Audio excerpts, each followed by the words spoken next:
মানুষের ইন্তেকালের পরে খুব যন্ত্রণার সময় কোনটা?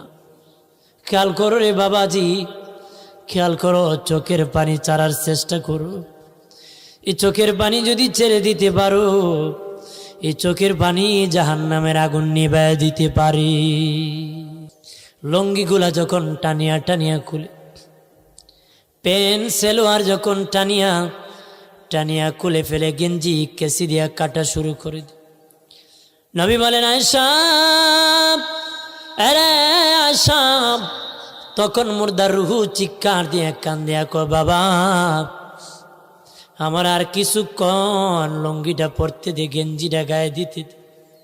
আলমিরাতে কত লুঙ্গি আছে, কত গেঞ্জি আছে, জীবনে তো আর কোনোদিন বাবা এগুলা গায়ে দিব না রে। আমাকে কিছুদিন, কিছু সময় এই লুঙ্গি আর এই গেঞ্জিটা পরতে দাও।